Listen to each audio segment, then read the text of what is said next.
Welcome to episode 19 of the podcast. Apologies for the delay. I know it's been a few weeks since the last episode, but I've been a bit busy with other things as of late. But I promise not to have such a delay going forward between future episodes. Even though I'm traveling next week, I'm still gonna put an episode out. But what a week it's been. Her Majesty, the Queen, has passed away. God rest her soul. It's the state funeral day. There's no action on. So I thought I'd be able to squeeze out a podcast. But yeah, 70 years on the throne, the longest reigning female monarch of all time, the longest reigning British monarch. And what makes her death so surreal is just the fact that she's been around so long. We kind of foolishly behaved as if she'd be here forever. I mean, she's so embedded with modern day British pop culture, at least ever since I was born. It just feels like a huge chunk of British heritage has gone missing. And as a Brit, especially one from London, every country you visit, people always ask whether or not you've met the Queen or have seen her. They think London is some sort of village where Buckingham Palace sits upon a hill and the Queen rides down every now and again on a chariot to meet her subjects. But the truth is, we know so little about her. I mean, we hear stories from time to time given by family members and politicians and close personnel, which are obviously going to be biased. But other than the public appearances and the odd one-liners, she's never, at least as far as I'm aware, given an interview. She hasn't publicly shared any of her opinions on foreign or domestic affairs. She hasn't endorsed any political party. And it wasn't until she passed away that we found out she supports Arsenal, apparently. I hope not. So there's always been this mystique around the Queen. And whilst she's done a great job of avoiding involvement in scandal, unlike certain others, she and the royal family have been the subject of many conspiracy theories. Everything from being a lizard, you'd have to ask David Icke about that one, to having Diana killed and being part of a global elite that controls the world. Now, we do know that the royal family have kept questionable company, the likes of Jeffrey Epstein, and we know what Prince Andrew was up to, and Epstein just so happened to have committed suicide right before he was about to testify. So who else, who knows, who can guess, who else's names would have come up. And we know the royal family do have intimate relationships with some of the most powerful banking elites, and some of the royals do attend these trilateral meetings in Bohemian Grove where the most powerful people meet in secret at the expense of the taxpayer, where we're kept completely in the dark. And I do maintain that we do have a right to know what goes on. So whilst there's many things that the public are kept in the dark about, I'm not ready to dismiss a lot of the theories because some of them have come true. You have to thank Alex Jones. Whatever you think of him, he's the one that exposed a lot of this. And even though I've connected some of the dots in my own sort of way, I'm not going to share my opinion. I'll let you guys decide for yourself what you think, because at the end of the day, it's just speculation.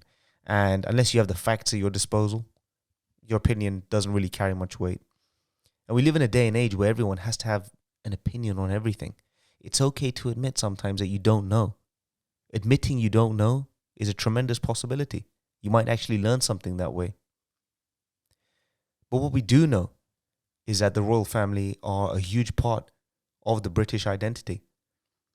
They form the rich history of this country, and I do think it's important to preserve this country's heritage.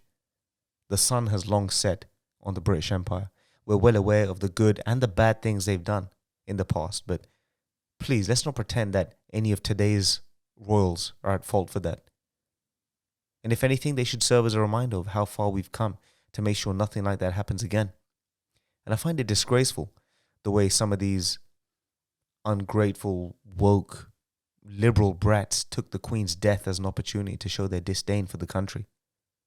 I mean, if you think it's that bad, then get out. Whilst I agree there's a time and place for certain conversations, let's not be opportunistic and use the Queen's death as an occasion to voice your criticism. There's a time for it. So let's honor the Queen's legacy and show a little respect. So rest in peace, Her Majesty, Queen Elizabeth. Anyway, moving on. I'm not going to talk about betting today, but I'm going to veer slightly off tangent and talk about a certain individual that's been thrust into the spotlight over the last few months or so. And I feel like he's kind of the person that everyone is being forced to know. His name is Andrew Tate. And so many people are doing reaction videos and giving their 2 cents worth. The mainstream media have their own heavily biased agenda against him, and they're labeling him as this toxic, masculine, misogynistic, violent criminal who traffics humans and beats up women, all of which have been proven to be false, by the way, which only highlights not only how dangerous the media are, but how dangerous people are. Because they just run with whatever headline they read without doing any digging. And since most of his critics have ran with these headlines without even doing their homework, I feel like I'm one of the few people who've seen this charade play out right from the beginning, because I've been following him on social media when his presence was relatively small. So I've witnessed his ascension from the sideline into social media stardom right from the beginning. And I can see exactly how he's ended up being one of the most famous people on the internet. And I can also see exactly why the powers that be are trying to put a lid on him. Now, usually I try and stay away from mainstream gossip, but I'm going to make an exception today and dedicate a whole episode to Andrew Tate. Not only because I think he's one of the most important figures in internet pop culture right now, and someone that I've learned a lot from, and someone many people can learn a lot from, but also because there's something much bigger at play here, and a lot of people are starting to wake up and smell the coffee. You see, there's huge implications for banning him across all social media. And the longer people stay silent on this, the more tyrannical these tech giants are going to become, because we allow it. You see, whether you agree with someone or not, supporting banning people that you agree with is one of the most cowardly and dangerous steps towards taking away everyone's freedom of speech.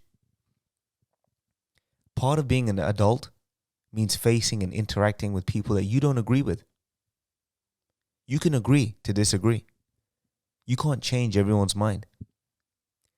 But if you think they should be banned because you don't agree with them, don't be surprised when the tables are turned and one day you're in the firing line. It works both ways. Whatever happened to civil discourse? The whole point of civil discourse is to engage with each other, to enhance understanding and appreciate where both points of view are coming from. You know, Graham Norton made a great point the other day for his show on the BBC. He said that we can't find any right-wing guests, and the reason for that is because of cancel culture.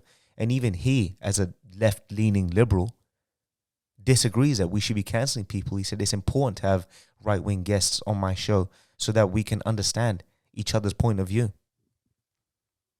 Civil discourse exists as a function of freedom of speech. It brings us closer. Even if we don't agree, we can at least attempt to understand people's positions. But outright banning and shutting people down that we don't agree with, it's not only cowardly, but it's the most divisive way of dealing with things. And it makes things worse. And with time, society will become so divided that we start treating each other as the enemy. It's already happening. Politics over the last 10 years has done just that. This whole COVID pandemic has taken it to new levels. Family and friends have turned on each other because of the vaccine. And social media, which once started out as a tool to connect humans around the world, has now turned into an engagement machine. There's algorithms actively working to keep you engaged by feeding you news or information that support your view of the world. So it encourages division.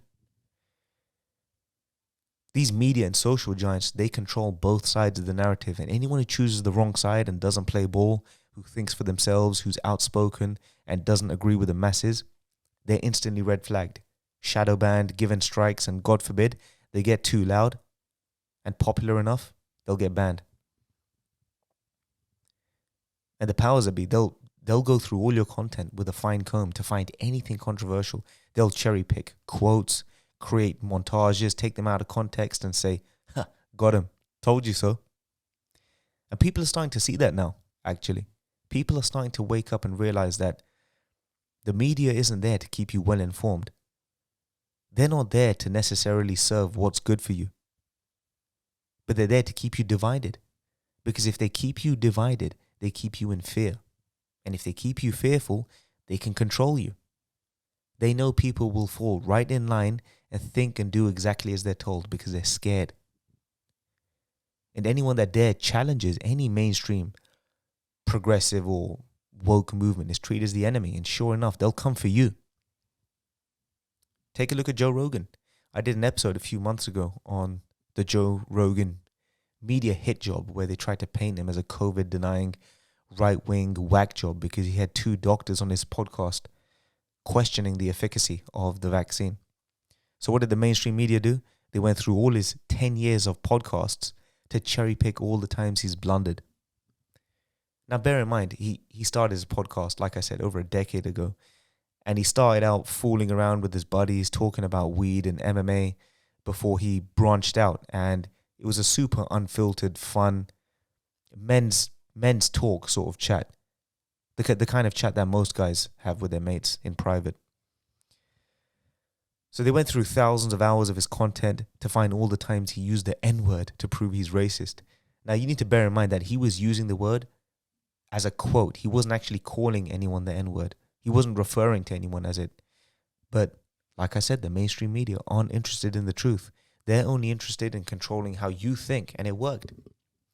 People were protesting to Spotify to have his podcast removed, which, by the way, is the #1 podcast in the world. And he was forced to come out and apologize. And even Spotify had to delete certain episodes that were deemed to carry false information. Now, anyone that's actually familiar with Joe Rogan's work will know his thought process, and he's pretty central with his views. Yes, he likes guns and hunting and fighting, but he absolutely supports migration and freedom to express sexuality. He's endorsed many Democratic politicians. But, like I said, the media know better than to let the truth get in the way of a good story. You see, the real reason why they went for him is because Joe Rogan is influential. A lot of people listen to him. He thinks for himself and he lets his guests do the same.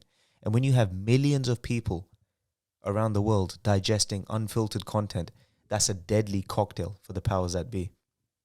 And God forbid you pull on the heartstrings of young men, typically between the age range of 18 to 30.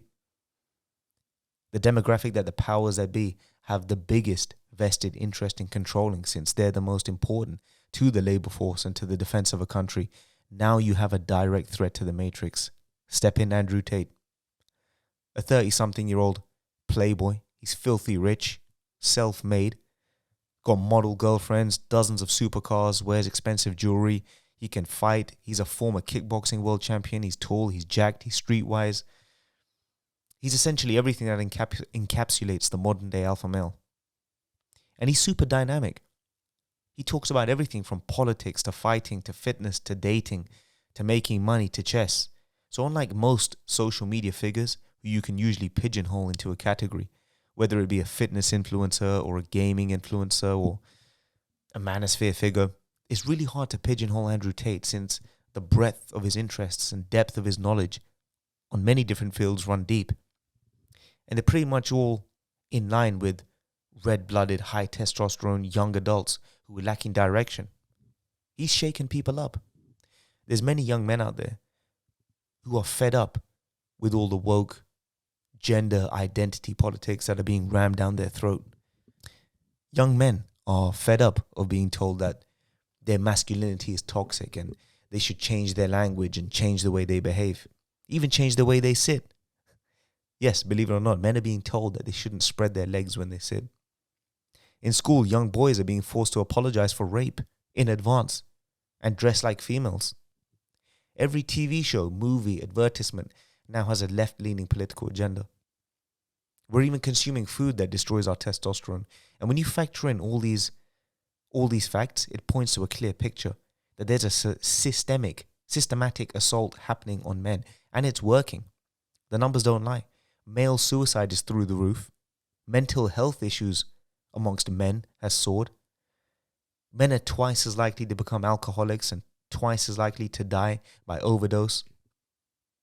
The overwhelming majority of men are incarcerated as opposed to women. Over 70% of men are overweight as opposed to around 50% of women. Men's sperm count on average is down 60% since the 70s, and there's a 30% decline in 40-year-old men. So testosterone in men is declining year on year precipitously by an average of 1% since 1987, and it has nothing to do with age. The average 40-year-old man in 2022 has testosterone 30% lower than a man in the 1970s. And there's huge ramifications for this. Lower testosterone leads to depression, lethargy, weight gain, decreased cognitive ability. Men are becoming weak, and females are wiping the floor with men. They're getting better grades. They're getting better jobs. Something ominous is happening to men, and it's rarely acknowledged. All you ever hear about is how women are oppressed, how women need help, and how we need to create even more opportunities for women to thrive because men don't need help. We have the patriarchy. We're fine. But nothing in the history of mankind has ever happened like this to men before, and it's being swept under the rug. And when you have weak men, you have weak society. And weak men are the dangerous men, not the strong. But we're being brainwashed into fearing strong men, physically and mentally. We're taught to be fearful and intimidated by anyone who's brave enough to speak his truth and to be independent and to have principles. Whereas the reality is, it's the weak men you should be fearful of. The weak, spineless, emotional, impulsive cowards who have no backbone, no loyalty, who aren't honest, whose opinions change with the wind, who only fend for themselves, who laugh and smile with you in the sun and run at the first sign of trouble. They're the men you should be fearful of. And a lot of men are feeling and are starting to see this. They feel it in their hearts, but it's taken someone like Andrew Tate who's loud enough and brave enough to bring this truth to light. And because he's charismatic and articulate, funny, and fearless in his delivery, he's pulled on the heartstrings of these young men. He's got their attention. And a lot of them agree with him. A lot of them are waking up and listening because deep in their hearts, he's talking about all the issues and troubles that most people feel. They just can't articulate it. And he doesn't only talk a good game. He's not an armchair critic or a professor or a journalist from behind the ropes like a Jordan Peterson. But he's a guy who's actually about that life. He's a fighter. He's a trained professional in hand-to-hand combat. He's knocked out guys for a living. And he's come from poverty. He started from the bottom. He spotted and exploited niches in online business, and he's been wildly successful. Everything from paid webcam modeling to paid subscription courses. His Hustlers University is around 100,000 members who pay $50 a month. His War Room membership, which is around $5,000 a year, is around 2,000 members. So he's pulling in over $5 million of profit monthly. He's making a killing. And to be honest, he's not exactly offering anything new. His Hustlers University teaches people how to make money online through affiliate marketing and freelancing, a bit of trading. It's not cheap, and like I said, it's nothing new he offers, but he's doing it at a scale that nobody else has been able to do. And do you know what? He deserves it. Because in order to do what he's been able to do, he had to be a marketing genius. And like I said, he's a hard worker, he's articulate, and he's charismatic. He flexes his lavish lifestyle on Instagram and tweets relentlessly. He's a skilled storyteller, and he's bold enough to make extremely wild and controversial takes, and he delivers them in a deadpan sort of way where you don't even know if he's being serious or not. And he insults absolutely everyone and everything. And none of his friends or associates call him out because he's got the credentials behind him, and he's outperformed everyone. He's taken the number one spot in the manosphere, which is sort of a new loose term for conservative and ambitious men who are all actively seeking self-improvement.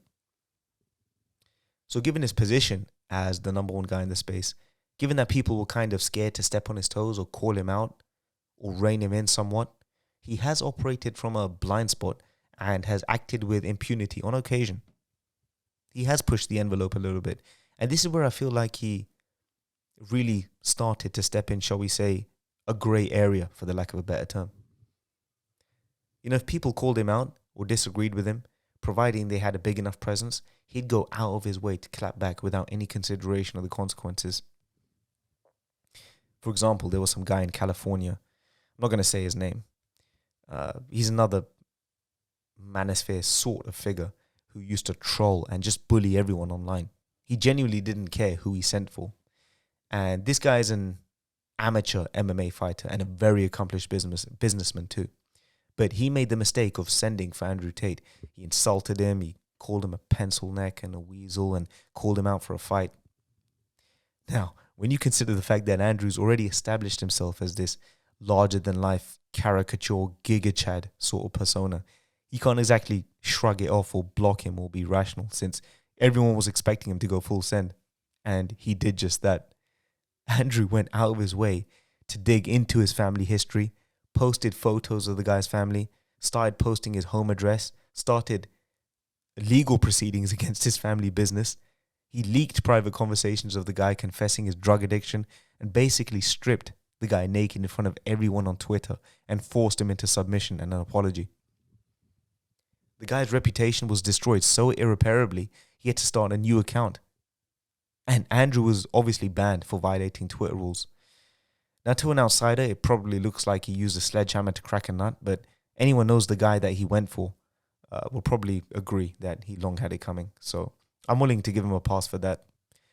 But this is where things start to get a little more controversial, because Andrew's willing to associate himself with organized crime, like the Romanian mafia, in order to go about his business. And he once did a video where he said everyone's scared of him, and if anyone did anything to piss him off, you could have one phone call and have them thrown in a ditch or thrown in prison.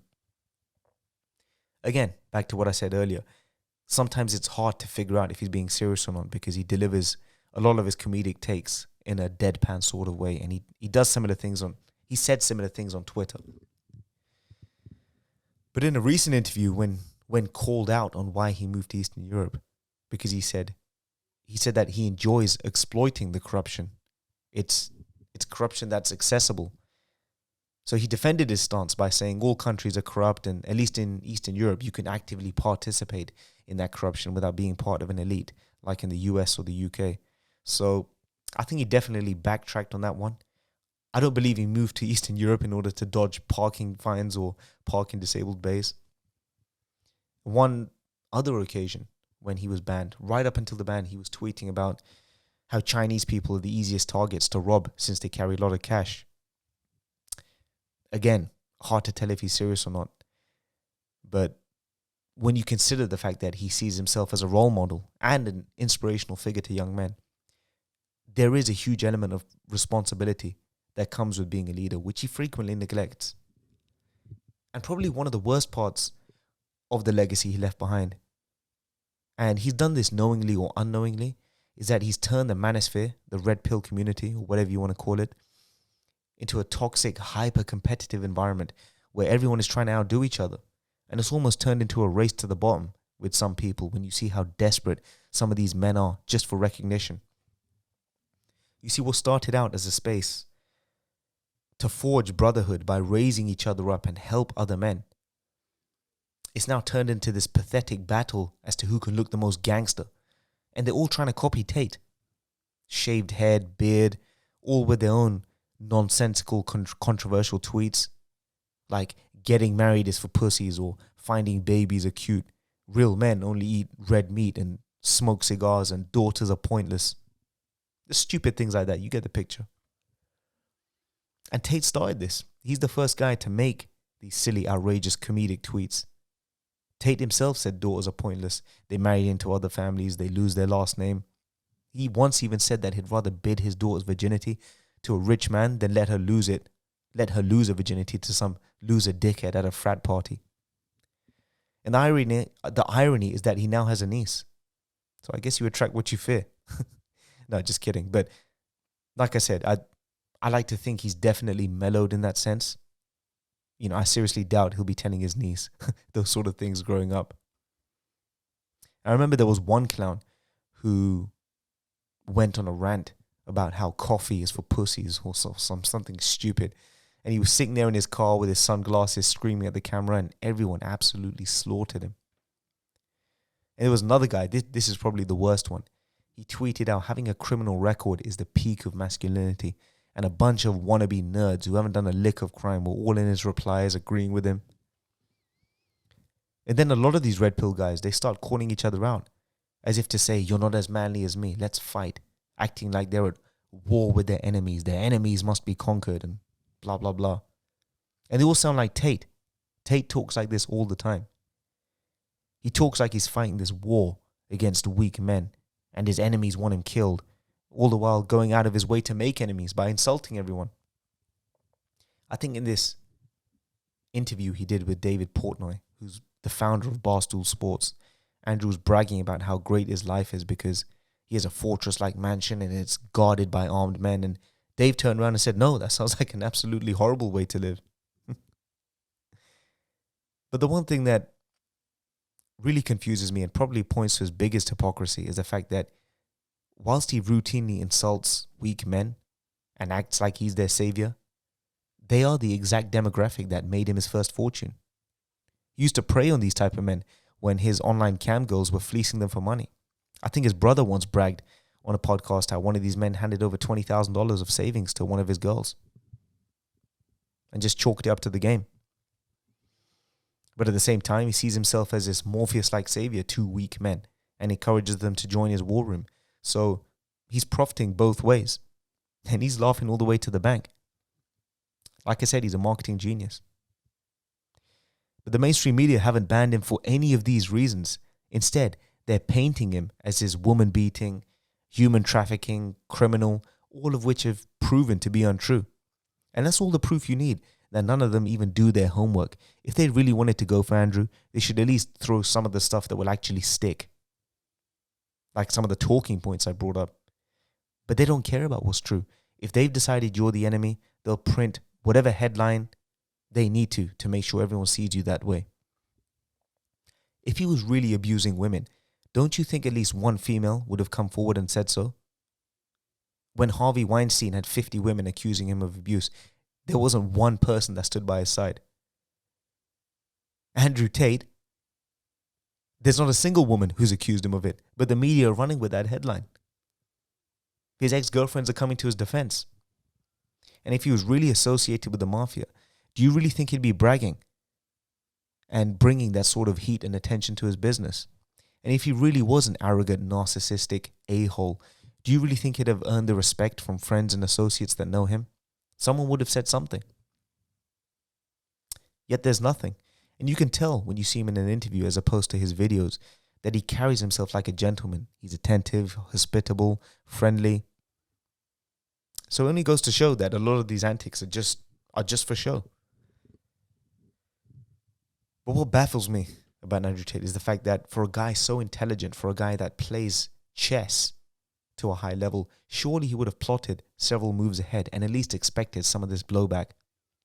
The mafia associations posting people's addresses, turning up at people's doorsteps, insulting everyone. Yes, it's played a huge role in building his online persona, but the faster you come up, the faster they'll be looking to pull you down.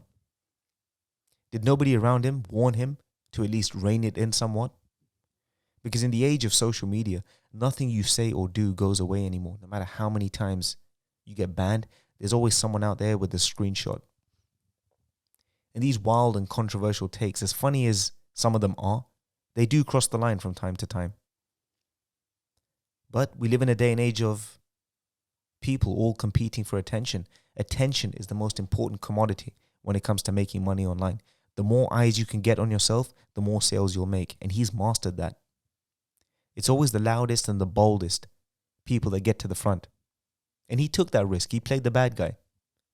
And to be fair to him, he can handle the hate. Not everyone's built like that. And when his presence grew big enough, he made sure he profited from it. And you got to respect the hustle. He's played the same game as every other social media has played. Social media star has played. But he's done it the most aggressively. He's gone on an all-out assault across all social media. I think his TikTok views have ran into the billions. And he was getting around 100,000 new followers a day on Instagram. So he was well on track to accumulating 40, 50 million followers. He had several YouTube channels, but now he's banned off everything. And a lot of people are divided on the ban. And whilst I admit he's definitely crossed lines, I believe he's done more good than harm. Far more. You see, every now and again in life, people need a good shake-up, a wake-up call, a call to action. And that's what he offers. He likes to paint a hard, cold picture of what the reality is like for most men. He forces you to look in the mirror. He reminds you of what you're missing out on with his lifestyle flexing. And because he's been there, done that, got down and dirty, grafted, started from the bottom, he can empathize with a man's mission to the top. And with all due respect to guys like Jordan Peterson and Joe Rogan, who were both accomplished and both essentially agree on the same things as Tate with regards to personal freedom of action and speech and how you should be personally responsible. But you'd be hard-pressed to find anyone saying that they want to be like Joe or Jordan. People want to be like Andrew Tate. You don't have to agree with everything he says. It's rare you'll find anyone that agrees with another person on absolutely everything.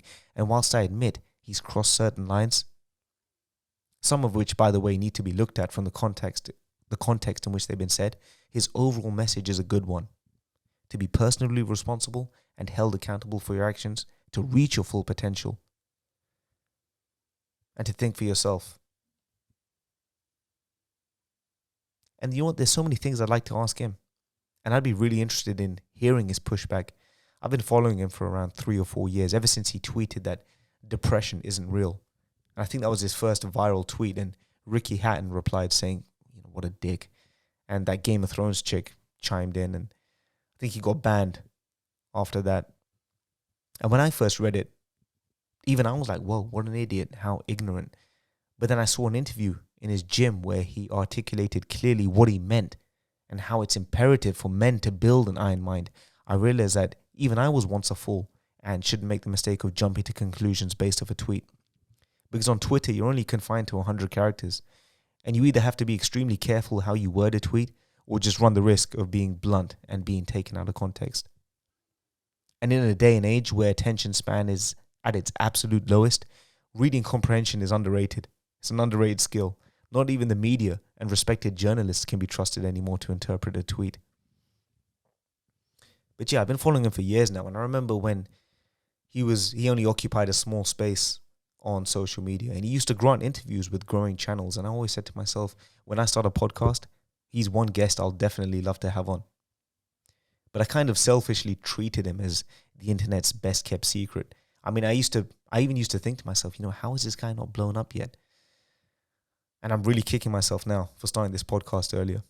I used to share some of his videos with friends. I'm like, look at this guy, look at the stuff he says and does. 3-4 years down the line, everyone in my gym, my golf club, the boxing club, down the street, everyone's talking about him now. And I did, in fact, DM him a few months ago, asking him if he'd want to come on. And we had a little back and forth. I was surprised he replied. But he said he's busy. He tried to pitch me on joining the war room or whatever. And I don't know if it was him replying or someone who manages his account now. But, hopefully I'm still hopeful we can one day have that conversation. And I know I've gone on a bit today, but I really feel like he's someone important to speak about. And it's important to understand why they've banned him, because there's big implications to it. You see, whenever there's an action, there's an equal and opposite reaction.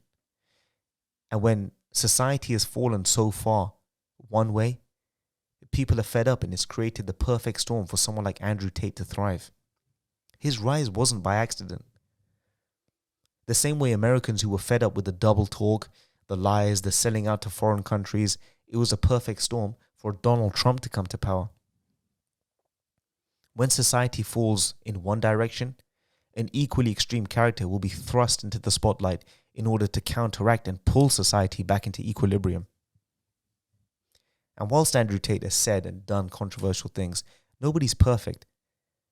But the reason why a lot of his rational and often reasonable takes seem so controversial is because he delivers his message so boldly.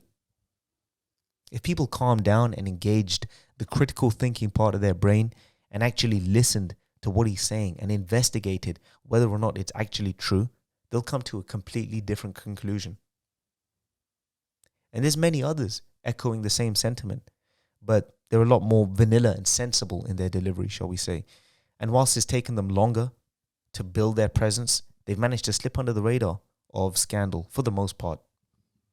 Guys like heavyweight boxing contender Ed Latimer or the rapper Zuby, both street smart, socially conscious, extremely intelligent guys. Zuby's Oxford educated, by the way. But they say the same things as Tate, minus the antics for the most part. But even still, now and then, you have to do or say some outrageous things to build an audience. That's just part of the social media game. Zuby once pretended to identify as a woman and he smashed the woman's deadlift record during a gym session. It was hilarious, original, and well-timed, and arguably one of the few things that put him on the map. You see, men are listening and men are waking up.